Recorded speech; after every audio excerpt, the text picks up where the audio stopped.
Melania, good morning. Good morning. Morning. Mr. VanFonda, good morning. Oh, good morning there, Miss Shirley. How are you? Good I morning. am fine. Thank you so much. It's wonderful hearing from you. I can't see you, but I can hear you. All right, I can see you guys. Thank you. Is that Miss Sanchez? Yes. How are you? Good morning.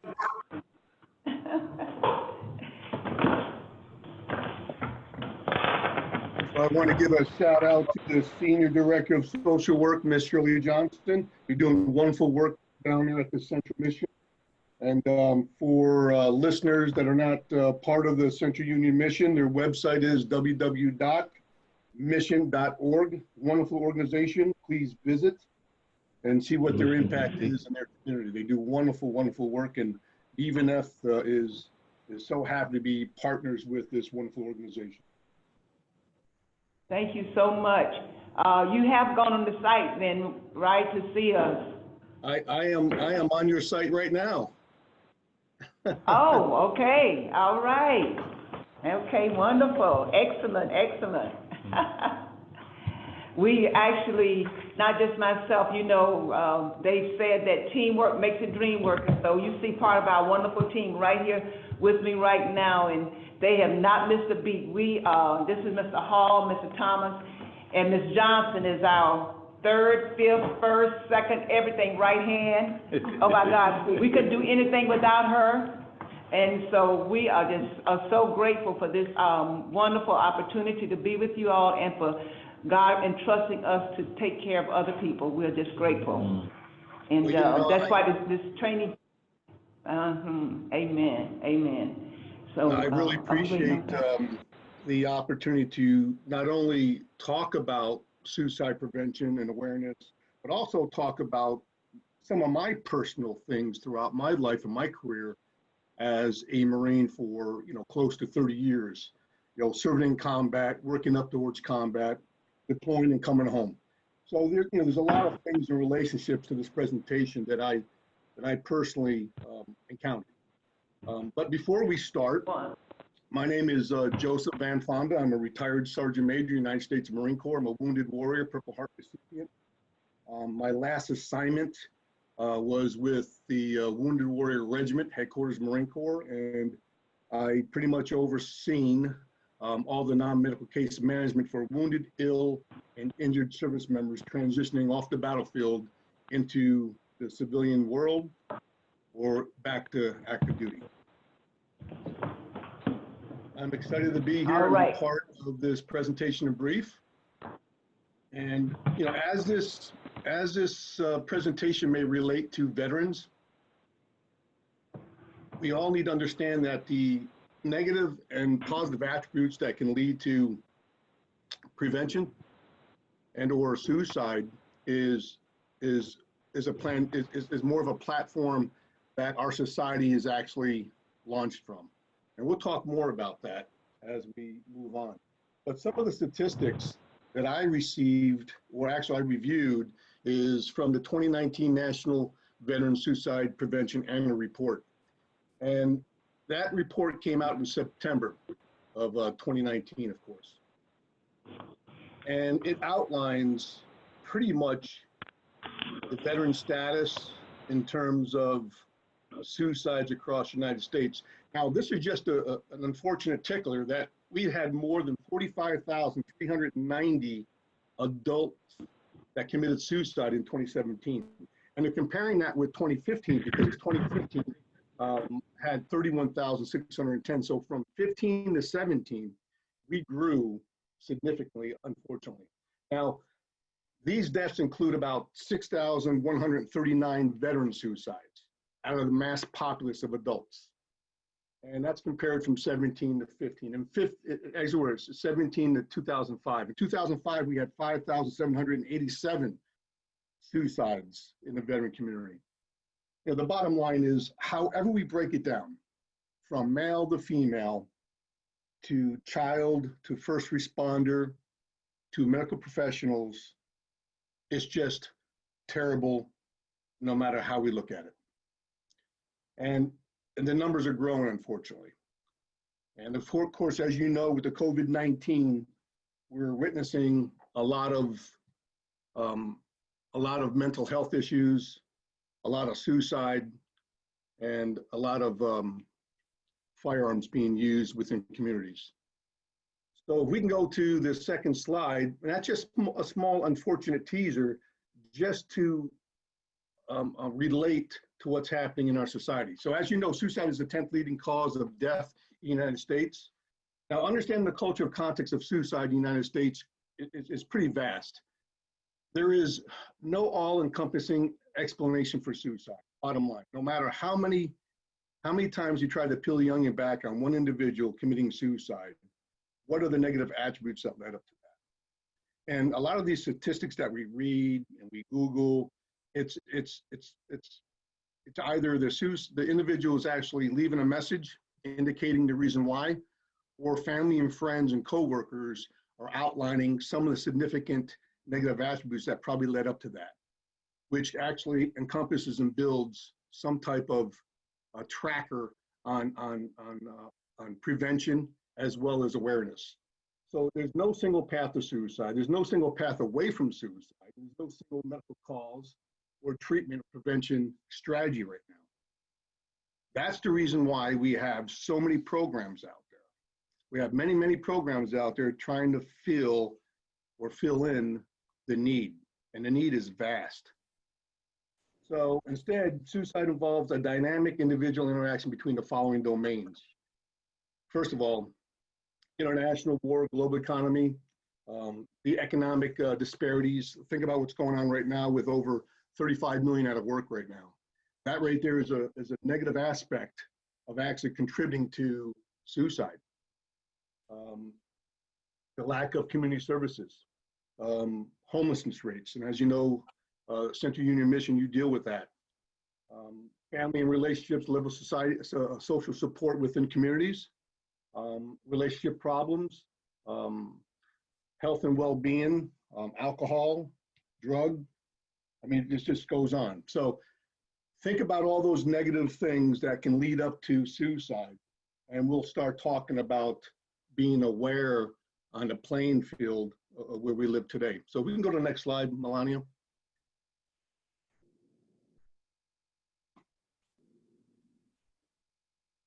Risk and protective factors. Let's talk about some of those. Next slide, please. Okay, so as we move into this presentation, and Ms. Shirley Johnson, you know how I am. I'm a very personal individual, and I have no problem sharing my experiences and talking on a professional level on how this presentation relates to myself, it relates to some of my young Marines that I was in charge of, or maybe some of the seniors that I work for. And these are the factors that may contribute to increased risk. And I know it says male gender up there, but believe me or not, we have a big female veteran populace out there. And if you just take the veteran out of this presentation, you know, we just have a populace out there among the females as well, of course, that are actually committing suicide. Now, you know, we rely on our first responders, our doctors, our nurses, our specialists, and so forth, because they're the ones that actually peel the onion back and they pull up all these negative attributes that can lead up to suicide. So these are some of the factors that can contribute to increased risk: is previous suicide behavior, recently tragedy or loss. I know we had a presentation a couple of weeks ago on grief and loss. Unfortunately, going through a loss of life, family member, friends, as well as economic and so forth, can lead up to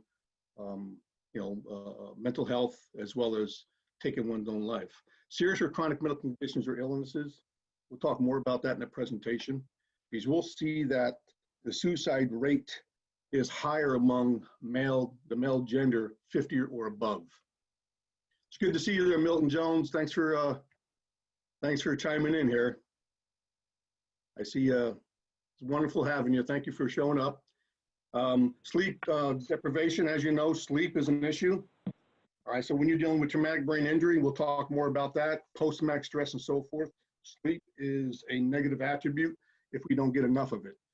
Access to lethal means such as firearms or pills, history of abuse or trauma, family history of suicide, family history of depression or mental illness, and family history of substance abuse or misuse. Now, the hard part about the suicide aspect is making the connection, being able to talk to someone about some of these indicators or recognizing these indicators that will give you an opportunity to talk to, let it be a friend or a family member, and maybe even a co-worker. Next slide, please. All right, nearly 7 out of every 10 veterans' death is by firearm, actually. Unfortunately, and I don't want to talk about the horrific stories that I encountered as a senior Marine in the military, but I've seen, unfortunately, witness too many service members, young Marines, taking their lives with a pistol. And unfortunately, it's a real statistic. It's a real fact. And it really hits me hard, because this presentation, this slide right here, reminds me of my almost 30 years as a Marine, my phone calls in the middle of the night as a first sergeant, sergeant major, going to a scene where a young Marine or a senior Marine took their life for some reason. We're going to talk about how we can pretty much identify some of these risk factors. Next slide, please.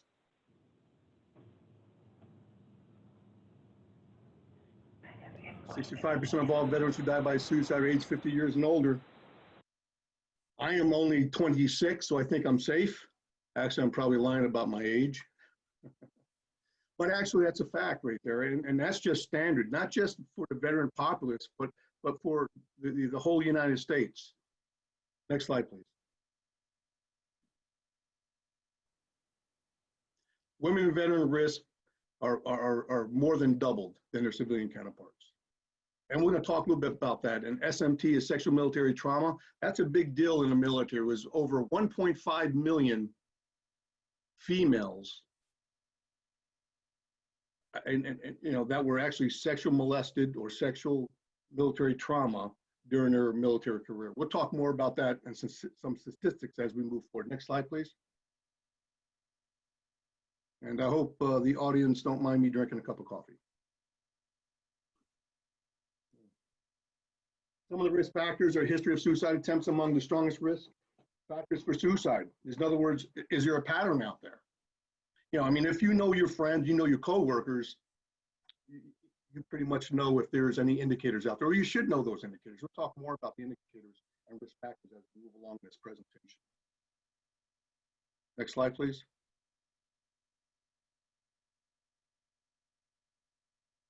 Protective factors can prevent a crisis. So for the Central Union mission, I know you deal with a lot of homeless individuals, veterans as well, and you house them and you counsel them, you put them on that right track or that refurbishing track to get them to be independent on their own. And you do a wonderful thing. I think this is very important slide right here for all your counselors. And by God, I'll tell you this. We can come up with all the right attributes that can lead up to identifying, but there's always, unfortunately, one that slips through the cracks. So there's always one that you feel that are hitting all the right marks and hitting home runs, and then you lose that individual. So I think it's very important when you house someone, you bring this individual in, or even with your coworkers, or even a distant family member, or even the family members, you need to make sure that, they can connect to others. And I guess that's not a good fit for everyone, because everyone may not have that, that community that's coming together to support you. You may not have a big family that supports you. You may not have many friends. So that's the hard part, is identifying, and we're not too sure what the resiliency line is on these individuals that may be at risk. So having people to rely on and share your experiences, I think that's a wonderful thing. You know, having a caretaker role, you know, these are some of the things that will keep that individual, you know, focused. You know, having a belief in a higher power, you know, good physical and emotional health, restricted access to lethal means, and willingness to communicate with you and maybe seek treatment. So if you can pretty much create some type of a protective factor worksheet for these individuals that may be at risk, and they identify with it by saying, you know, you're right, you know, pulling them into the fold, giving them responsibility within your mission, you know, will actually give them a sense of being. Next slide, please.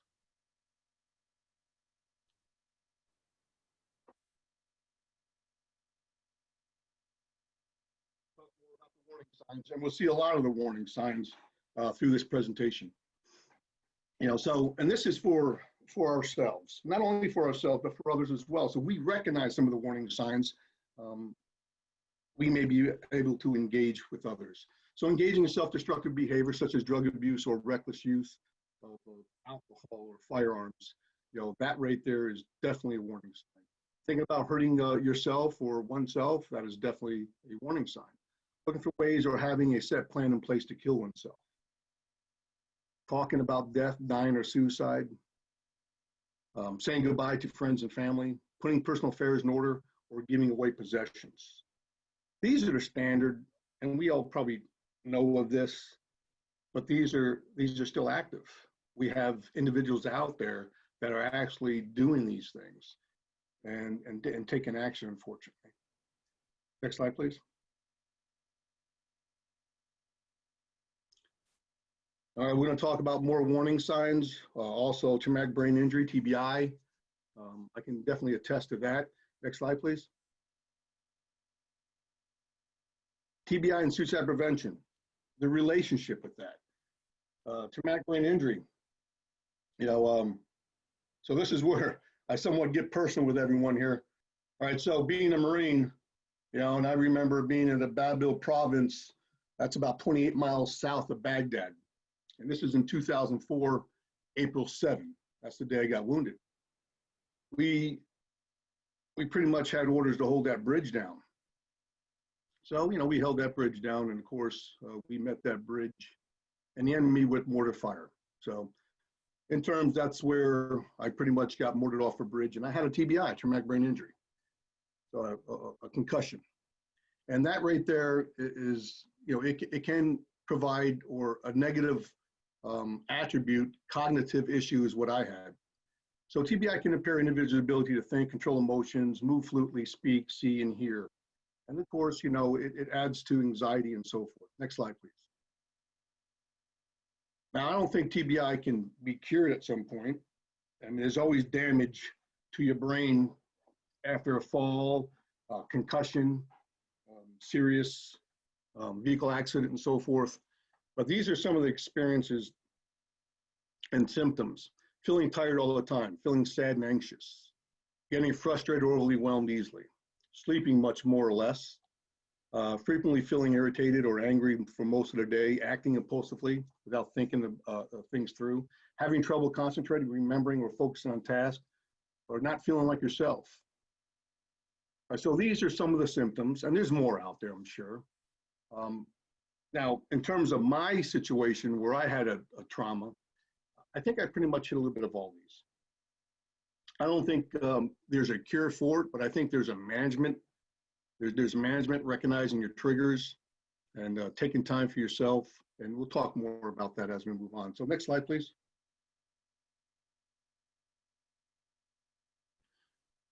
You know, the question is, it's possible to manage TBI symptoms, and they're absolutely right. You can't do it alone, though. You know, but these are some of the things. You know, get enough sleep, write things down. You know, being in the military, we always write things down. You know, we always start a day off with a list that says things to do. So I continue to write things down. I think it's a good thing to do, but it does actually help keeping my day on task. And it can keep yours as well. Establish a regular daily routine, avoid alcohol, caffeine, cold medicine, et cetera, and so forth. That right there can hamper your cognitive level. Recognize your triggers. I know what all my triggers are. I do try to recognize most. Some creep up on me and trigger off without me catching it. So keep a record. Identify their situation and symptoms. Talk to others to avoid feeling isolated and give friends and loved ones chances to support you. I think that's hard right there. Out of all these, managing symptoms, that's the hard part, is building that relationship or trusting someone to communicate with you, or you communicate with them about your traumatic brain injuries or about your post-traumatic stress. And then, of course, about wanting to hurt yourself or maybe hurt others. Next slide, please. That's the hard part, talking to others. All right, so there's, it says right here, chronic pain and suicide prevention. See, pain can actually lead up to suicide. So what I want to do here is I want to somewhat educate, and I'm not saying that we don't know this, but a lot of individuals out there take their lives because they can't deal with the pain anymore. Let it be an emotional pain, a visible pain. They pretty much feel as if it's going to continue and they want to take their lives. But understanding, or maybe teaching them, or allowing them to understand, or helping them understand what acute pain is and chronic pain is. So acute pain is a short-term pain, all right? Once the source of pain has resolved, the pain goes away, all right? And then you have your chronic pain. It may persist for months or even years. So this is the level where individuals, if they don't seek treatment, if they don't have that community around them, let it be from loved ones, family, friends, and so forth, they may feel that there's no way out. Next slide, please.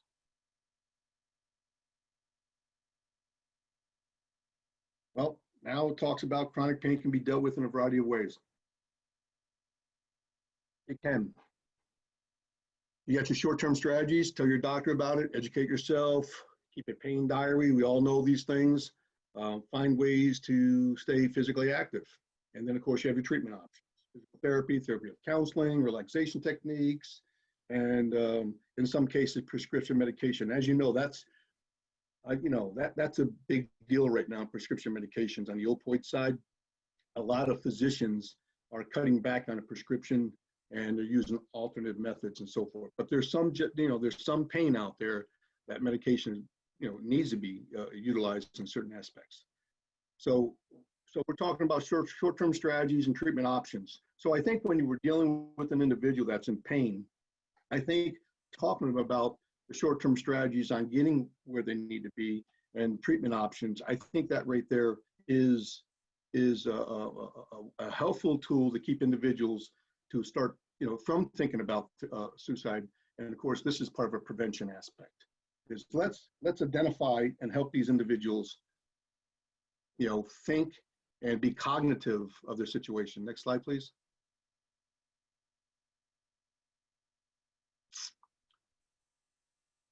All right, here are some factors. All right, so what can lead up to suicide? PTSD, right?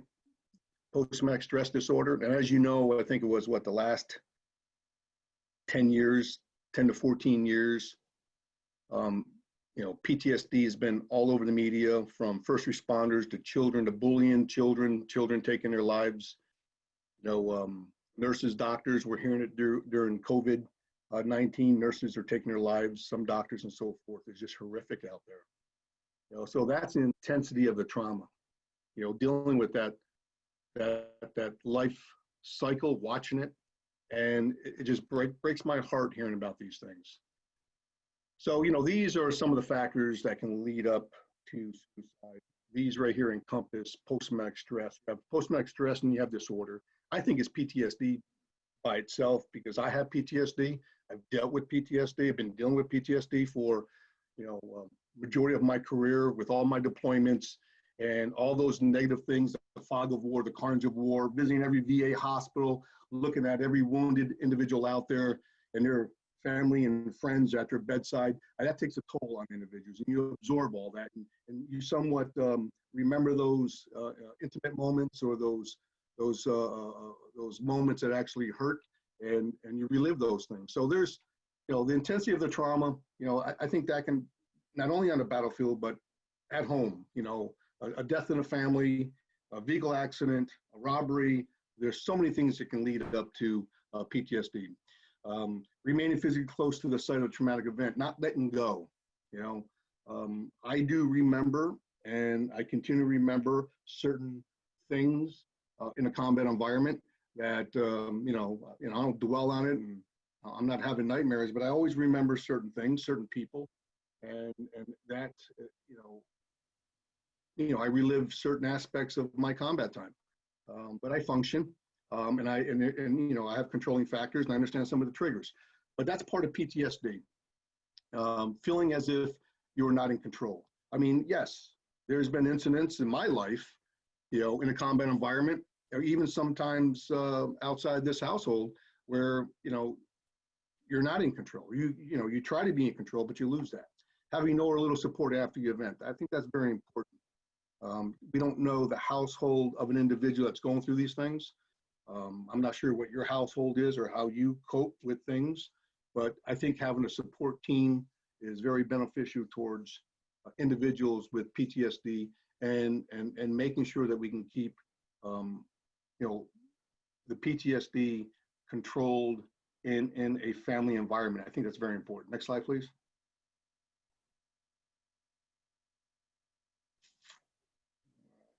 Common symptoms: nightmares, sleeplessness, loss of interest, feeling numb, angry, irritable. I know these all feel, we all, I know these are common. We've probably seen these, maybe yourself, maybe you've witnessed this yourself. Maybe you're having issues on loss of interest and anger and irritable. Maybe there's something traumatic in your life that you cannot shake off. So for anyone out there listening, this is an open presentation. So let's talk about the common symptoms included. Is there anyone out there that's listening that actually had a personal issue in life, a traumatic event that you've been working through, and maybe there's some techniques out there that you're actually utilizing that can help others? So I got the mics open for everyone, so please chime in. Love to hear from you.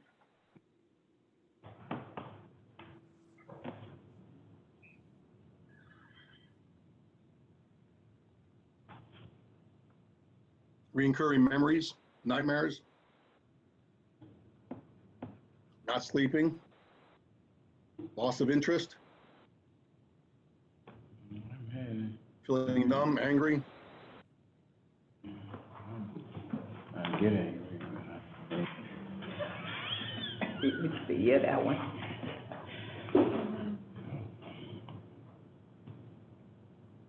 Nobody wants to chime in? I don't think we have anything on this end right now. Yeah. All right, let's talk about some of the reaction symptoms.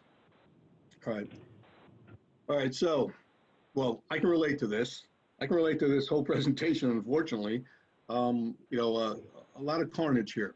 Avoiding places or things that remind you of what happened. Okay, maybe not remind me of what happened, but I don't like crowds. I don't like going to crowded places, and you wonder why military folks don't like crowds. That can vary.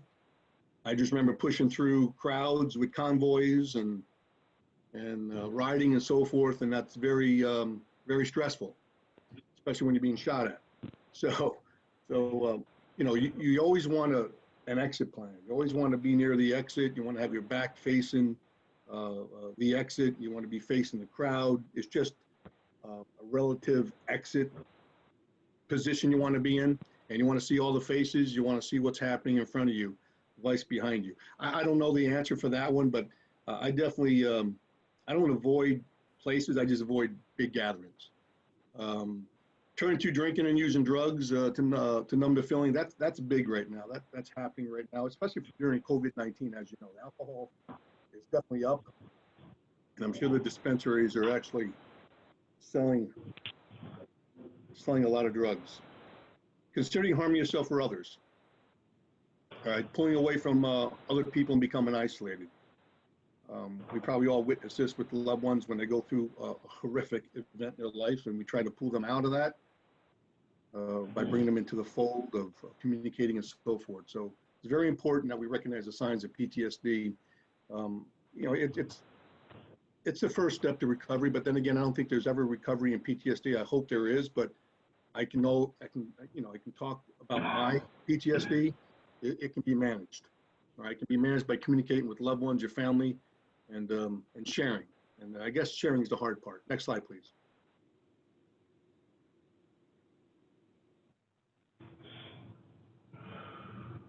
Well, treatment does work.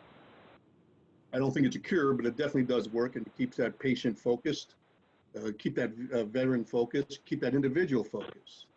You gotta be patient, persistent. You gotta be able to contact your family doctors. You gotta stay focused, and lean on local mental health professionals, counselors, spiritual advisors, things of that nature.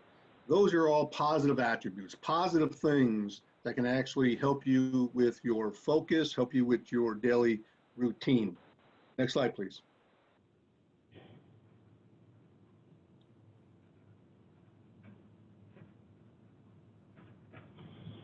All right, so the military in general has gotten very good, and I believe they have, on transitioning service members from the military to the civilian and veteran populace. And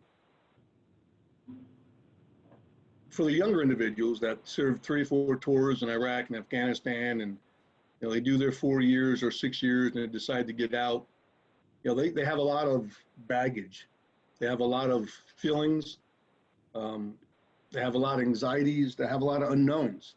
Because in the military, there's a structure, and you become somewhat institutionalized because of the Uniform Code of Military Justice, our grooming standards, our clothing standards, our etiquette and professionalism and our daily routines. And now we're leaving that structure and we're going into an unknown structure or a structure that we once came from. So, there are some things, feeling on edge, having difficulty concentrating, feeling angry, irritable, having trouble sleeping, and feeling down for weeks, or, getting into that, the depression mode and so forth. So these are some of the things that a lot of service members that are actually moving out of the military to the civilian world, they have to deal with that, to find a place to live. They have to get a job, and they got to support their family if they have a family. So that's a lot of stress right there. And some of these stressors, unfortunately, can lead up to suicide. It can lead up to many, many things. Next slide, please. Now, I'll make sure that all of you receive this presentation, because if some of these highlighted areas, if you go back to the last slide there, Melania, go ahead and hit feeling angry and irritable.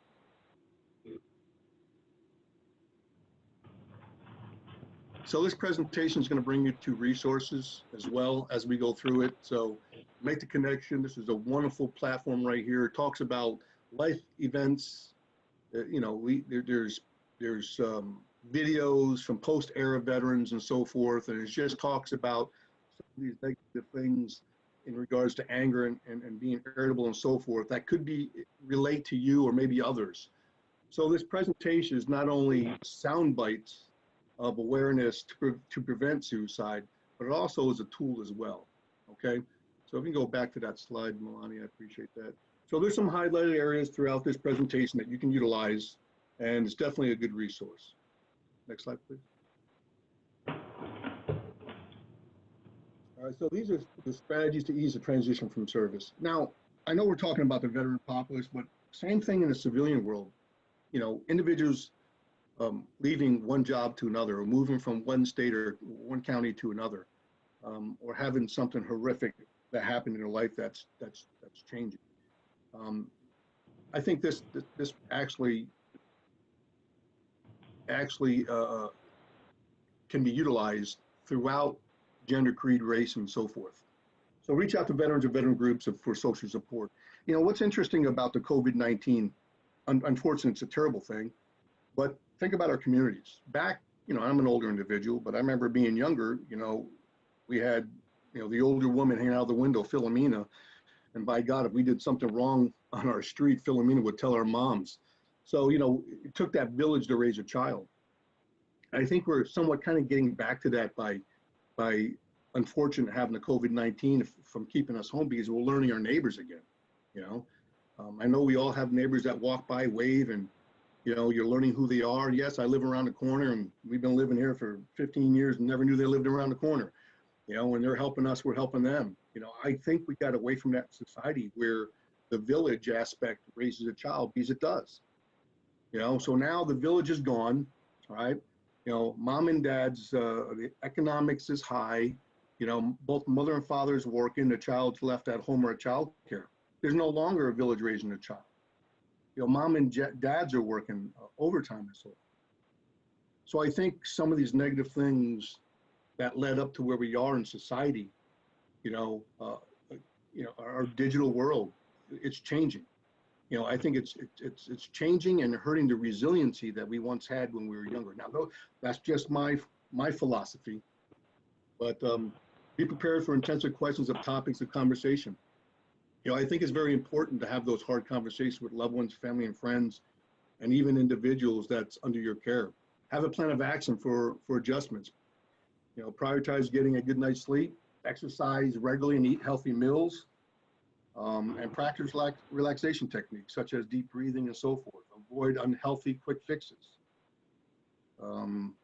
Next slide, please.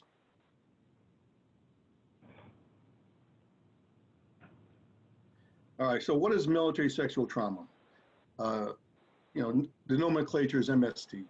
All right, any sexual activity in which you were involved against your will, whether you're physically forced or not, and so forth.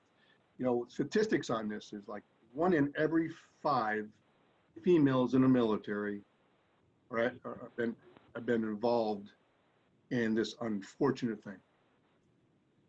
Sexual activities that happen while you were unable to give your consent, such as when intoxicated and so forth.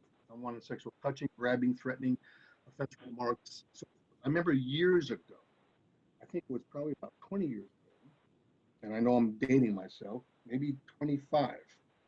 I think there was a Navy issue, it was called a tail hook. Is anybody familiar with that? Remember that? It's all over the news. I remember it. It's just unbelievable. Yeah. And same thing in work environments and so forth. Yeah, we are evolving as a race, we're evolving as Americans, and there's a lot of things that need to be tightened up and fixed within our world, and that happens to be one of them. You know, but it's still happening, unfortunately. And as a sergeant major, when I was in the Marine Corps, I was dealing with a lot of it, unfortunately. You know, and it's a tough position to be in, but to hold someone accountable for something as this heinous, I tell you what, it just broke my heart to watch female service members go through this. And then there's a very few men that go through this as well. I think the number was 1 out of every 50 men in the military. Next slide, please. All right, so this right here can have a big negative impact on your daily activity. All right, so how do you identify this, or how to ask the right question, or what are the negative attributes? You know, first of all, you can have strong emotions, of course. Numbness, sleep disturbance, trouble with attention. You know, that talks about your concentration and memory and so forth. Problems with alcohol or other drugs, relying on something to numb the pain, you know, numb the memory. Disturbing reminders of the trauma, that's flashbacks, having those daily thoughts and so forth that keeps you in that depressive mode. And, you know, or you're having problems in your relationship because of something that happened in your past or happened while in a relationship from another individual. And of course, physical health problems, you know, can actually stem from this. Next slide, please.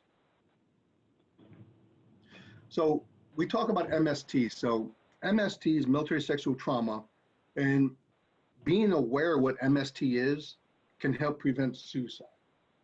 All right, so what we're talking about is being aware of all these negative things, negative attributes from a veteran transitioning from, the Central Union mission, bringing a new homeless individual into their household and giving them all the positive fixings and attributes and putting them on that right track for them to be independent again.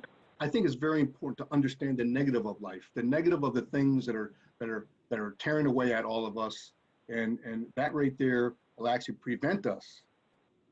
That's a preventive measure, is understanding from suicide. So having a conversation, I think that's the hard part right there is first of all, are you a personal individual? Can you have that conversation? I mean, we have doctors that don't have bedside manners. We have co-workers that are very private, not personal.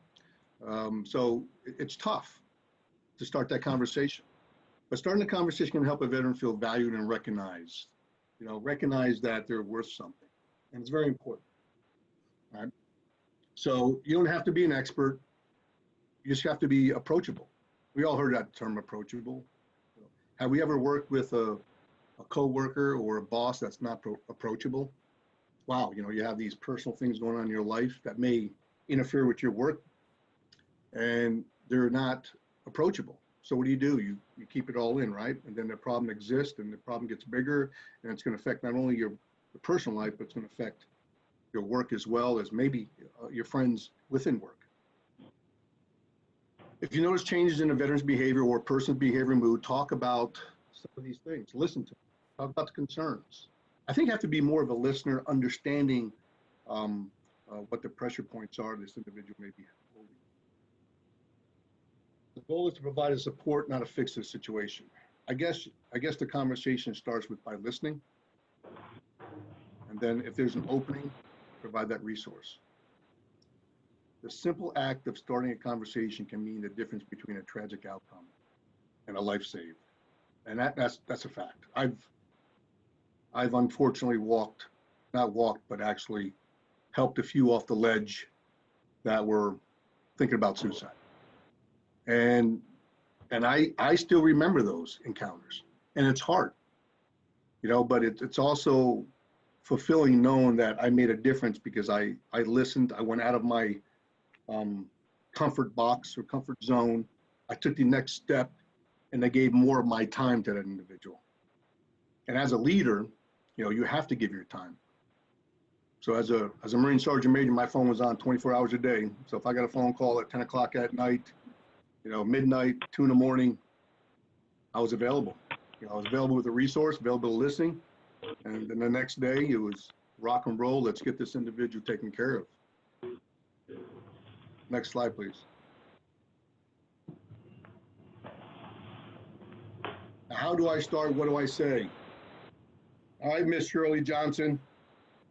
Are you still out there? Hello. Hello. Yes. What do you think about this Here slide? I am. Right here? Can you see How do me? Yeah, I can't hear you, but I can see you. I mean, I can't see you, but I can hear you. Okay. Oh, okay.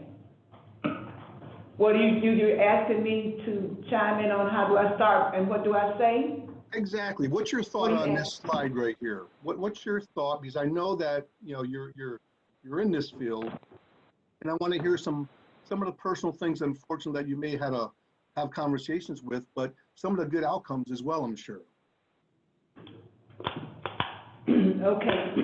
Excuse me.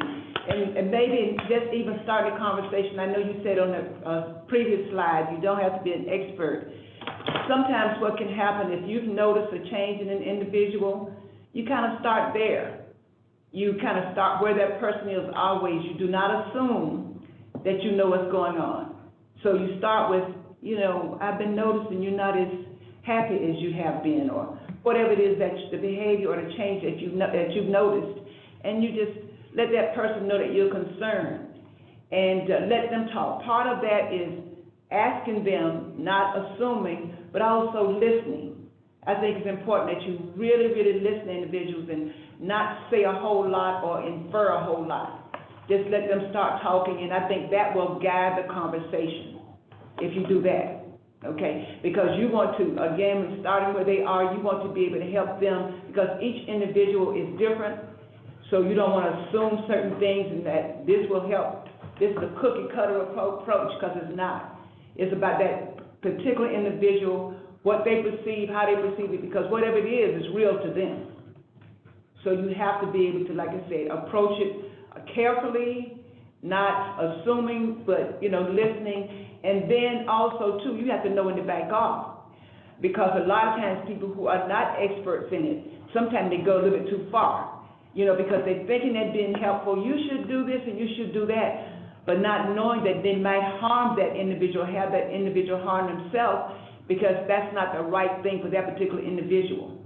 So sometimes you have to back up and say, you know what, maybe you should seek a professional help in this, because it sounds like, and then help them, support them in feeling okay. That's okay to do.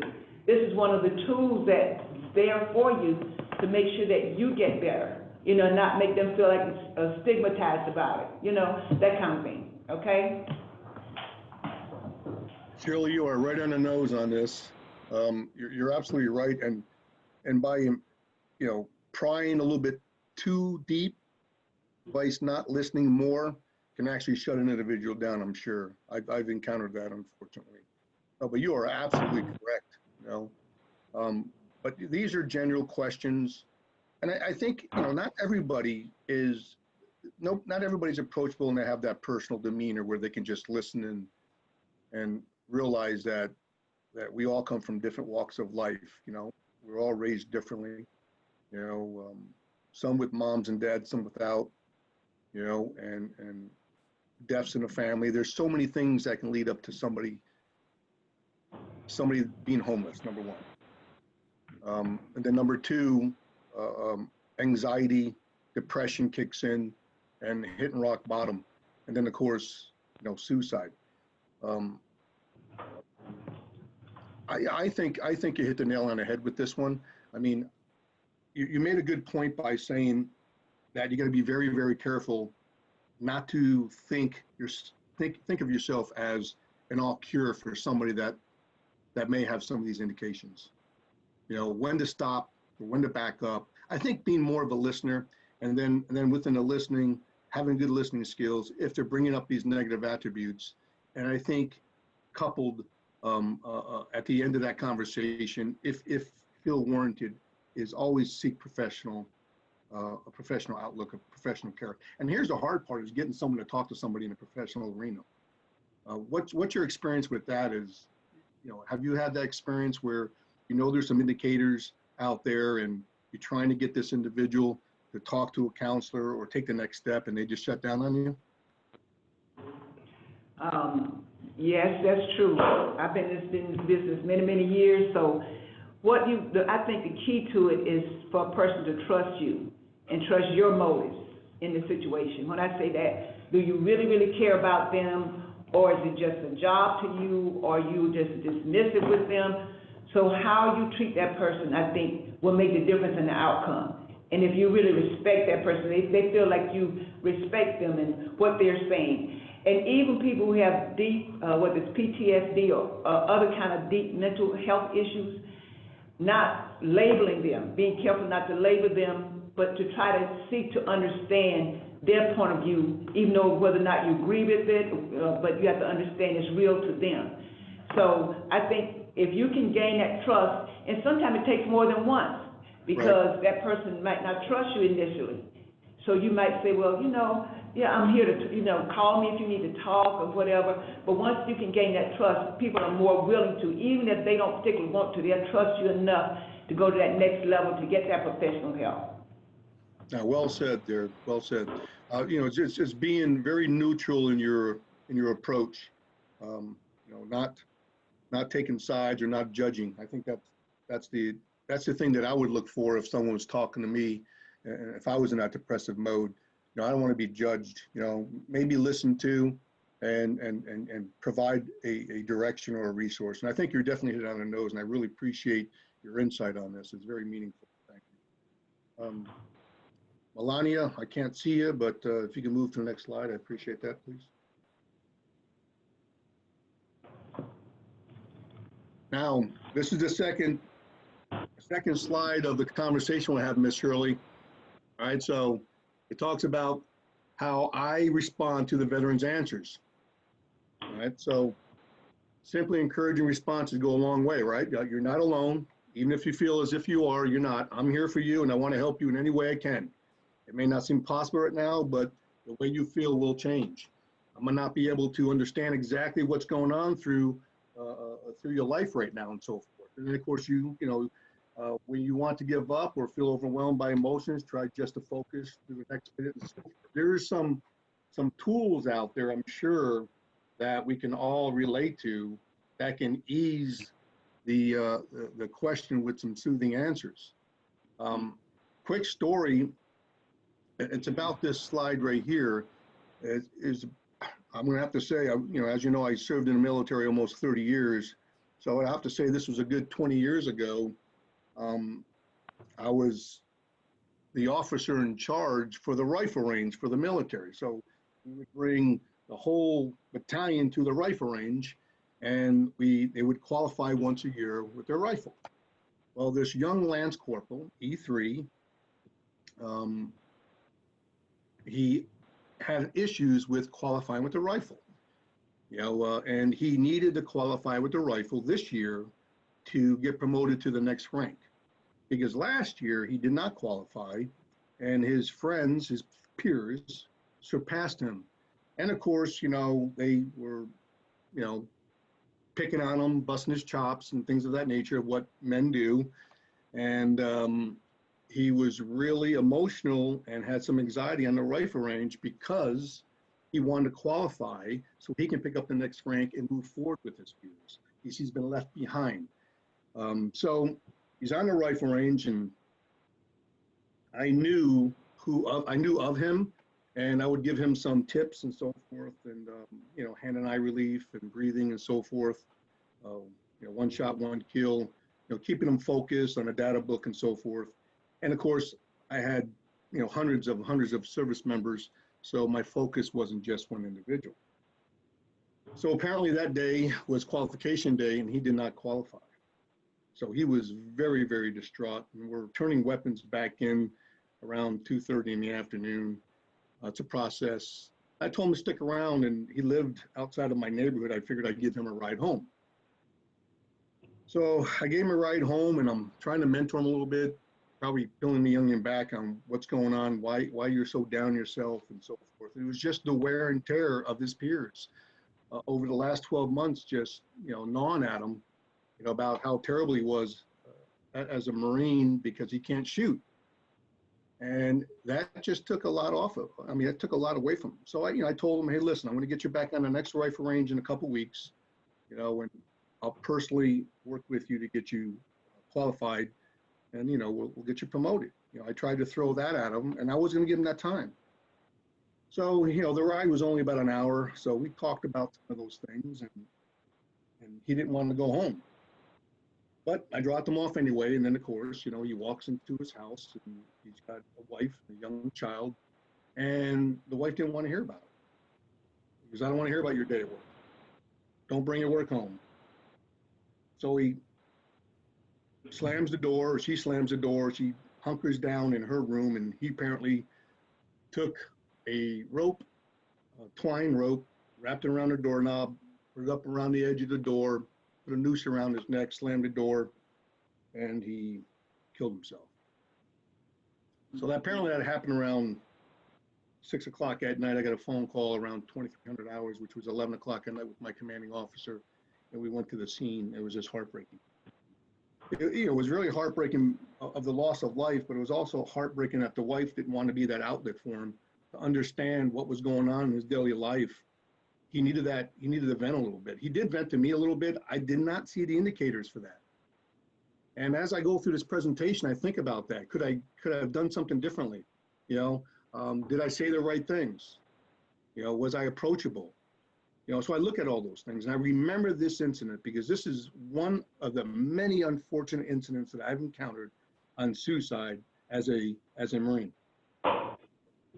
So it's very unfortunate. So that talks about the village raising child, right? The Marines, his peers, brotherlyhood, right? And compared to a child, compared to a village raising a child, to where he did not have that relationship with his peers, or the peers, it's almost like bullying in a way. I mean, you get children that bully each other, and unfortunately, a child takes his life. So this was a young individual, 22 years old, and that's always on my shoulders and always in my heart. But I relate to this, So when I look at this slide, I want to make sure that I'm aware of my conversation. I'm listening, and I'm not just listening for all these things that could lead up to, but I'm just to be a good general listener. But I just wanted to share that small story with you because this presentation, relates to me in many, many factors, and it probably relates to a lot of you as well. I just want to share that small story. So if we go to the next slide, I appreciate that, Melania. Mr. VanFonda, can you hear me? I sure can. All right. We have about 5, no more than 10 more minutes, so we're on a time crunch. And I just want to make sure that you were aware of this. It's going so well. We wish we could stay for hours because it's so apropos to what we're doing. But I just want to just kind of give you that time check. Okay, I really appreciate that. And what I'm going to do is I'm going to summarize some of these slides and give you an opportunity to ask some questions. Because you're going to send us the slides, right? You're going to send me a copy so I can share it? I sure will. I'll have that presentation to you after this. So create a safe space. And don't forget the grief.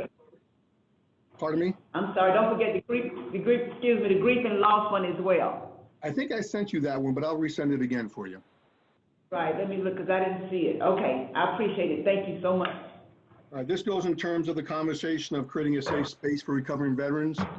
Just make sure that you understand that, what their negatives are, and you're encompassing and welcoming, and you want to reassure them that you're there for them for listening.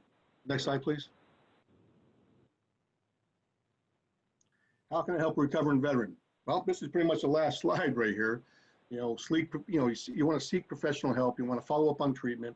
You want to make sure that you're available for them. Very, very important. Be a good listener. Don't think that you have all the answers, but know where the resources are. I think that's key in any relationship on bringing somebody back into the fold. So this presentation, I'll email to you, Ms. Shirley, to share with your workers and so forth. But I want to take this opportunity by thanking you for giving me the opportunity to discuss suicide prevention and awareness, a lot of the negative attributes that can lead up to suicide, just being aware of the playing field, or being aware of what's happening within our society. And I think this is very, very valuable for any individual that just wants to be more presentable, more open, and more approachable to these individuals that may need. So with that said, I want to open it to any questions. You still have your question, Evan? No, ma'am. Okay. Yes, I have a question in regards to caregiving fatigue. I hear you a lot saying about how you're supportive with others, especially in this last story that you shared with this young man of 22 years old.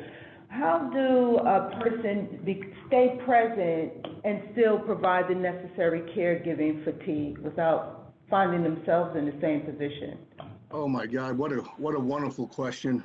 I remember, and here's the thing though, when I was visiting all these 21 VISNs, they're called Veterans Integrated Service Networks, and I was visit all the wounded, ill, and injured service members off the battlefield, I was getting fatigued. I was getting post-traumatic stress, I was getting anxiety, I was getting all these negative things because I'm that one guy, represent a statesman, United States Marine Corps, all non-medical case management, family members and so forth. And I remember coming home after 28 days on the road, and I remember my commanding officer at the time, he goes, "Sergeant Major, who's looking after you?" So that reminded me that I need to take a step back and I need to maintenance myself because fatigue is real and it's going to happen. It's probably happening now to some of you folks, and look at our first responders right now. The nurse that committed suicide, her loved ones said, "Come on home." She went home and then she felt she needed to do more. I don't have the answer for that. I really don't. I just think it's your close network of coworkers, your family members, you got to listen to them. You know, because sometimes when you're in that nucleus of taking care of the need, you forget about yourself, and somebody needs to take care of you, you know? So I wish I had a solid answer for that. I've been through that, and I'll tell you what, it's real, and you're absolutely right. And that's a hard part of what's happening right now with not only our counselors, a few folks, our first responders, even our police officers, you know, even our I mean, it's just a terrible thing happening right now. So I guess it depends on the family around you and friends, and you got to take a break once in a while. I don't have a solid answer for that because I live that actually. But wonderful question, hard question, by the way. Thank you. Thank you so much. Thank you. Any other questions? All right, there are no more questions right now, but we cannot tell you, Mr. VanFonda, how much we appreciate you doing this. We'll be talking more to see if you have other topics that you would like to share with us, and we can go from there. But thank you again so much. We appreciate you, and also your wonderful help with Ms. Sanchez. Also wonderful. Thank you so much. Miss Shirley, the next class is going to be homeless to housing. It's going to talk about our homeless populace, and I know you deal a lot with that, so I'd love to have you partake in that, and I'll send you an email on when that conference call is going to go on that. Okay, send me that, and we can go from there. Thank you again so much from our hearts to yours. You all have a wonderful day and stay safe. God bless. Thank you so much. Have a wonderful day. God bless you. God bless you. Thank you for your work. Thank you so much. Thank you, guys.